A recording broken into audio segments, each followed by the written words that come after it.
విదేశాలపై సుంకాల మోత మోగిస్తున్న ట్రంప్ ఆఖరికి సినిమాల్ని కూడా వదలట్లేదు. విదేశాల్లో షూటింగ్ చేసి అమెరికాలో రిలీజ్ చేసే సినిమాలపై 100% ట్యాక్స్ ఉంటుందని చెప్పారు.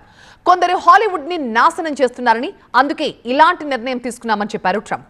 అయితే విదేశీ సినిమాలపై 100% ట్యాక్స్ తో ఇండియన్ మూవీస్ పై తీవ్ర ప్రభావం పడే అవకాశం ఉంది. ముఖ్యంగా టాలీవుడ్ సినిమాలు అమెరికాలో విడుదలైతే ఇప్పటి వరకు నామమాత్రపు ట్యాక్స్ మాత్రమే ఉండేది.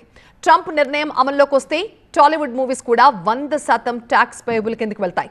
దీనిపై స్పందించారు ప్రముఖ నిర్మాత సురేష్ బాబు. హాలీవుడ్ తో పాటు అమెరికాకు ఆదాయం పెంచుకునేందుకు ట్రంప్ ఈ విధంగా చేస్తున్నారని తెలిపారు. 100% ట్యాక్స్ అమలు చేస్తే టాలీవుడ్ సినిమాలకు తక్కువ డబ్బులు వచ్చే అవకాశం ఉందంటున్నారు.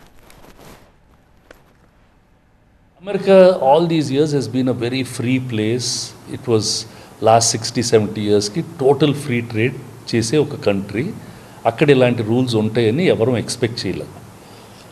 ఇప్పుడు అక్కడ అమెరికన్ గవర్నమెంట్, అమెరికన్ ప్రెసిడెంట్ వాళ్ళు లేదు మనకు చాలా నష్టం జరిగిపోతుందని చెప్పి వాళ్ళు రకరకాల మెథడ్స్ పెడుతున్నారు. వాళ్ళు టారిఫ్లు పెడితేనే వాళ్ళకి పనులు వస్తాయని, వాళ్ళ దేశం బాగుపడుతుందని అది వాళ్ళ ఫీలింగ్. ఆ చర్యలో ఇదొకటి.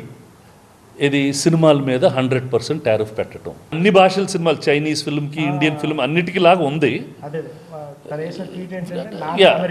సో అది ఇప్పుడు నౌట్ ఇస్ ఇన్ అ ట్వీట్.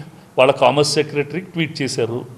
వాళ్ళు దాన్ని లా ఇంప్లిమెంట్ చేస్తారా, 3 monthsలో చేస్తారా, 3 daysలో చేస్తారా, అది మనం వెయిట్ చేసి వాచ్ చేయాలి. See he's worried about his domestic manufacturing, his domestic issues. నా దేశం గురించి నేను పట్టించుకుంటాను, మమ్మల్ని ఎక్కువ రోజులు మీరు తినేశారు. ఆయన ఎలా మాట్లాడుతున్నారు, మేము చాలా పెద్ద రాజులు లాగా అందరికీ దానాలు చేస్తూ ఉన్నాం, ఇప్పుడు మా ఖజానా చూసుకుంటే బాగా ఇబ్బందిగా ఉంది, సో నేను దాన్ని బాగు చేసుకోవాలని అతను చేసుకుంటున్నాడు. ఇప్పుడు అది తప్పు లేదు, నువ్వు ఇన్ని రోజులు ఇచ్చావు ఇంకా ఫ్రీగా ఇవ్వమంటే, దట్ ఈస్ వన్ థింకింగ్. లేదు America is a leader for the world economic thing, వాళ్ళు ఇలా ఇంబ్యాలెన్సెస్ చేయకూడదు, దీనివల్ల మొత్తం ట్రేడ్ ఇంబ్యాలెన్స్ అయిపోతుందని వాళ్ళలో కూడా చాలామంది చెప్తున్నారు ఇప్పుడు.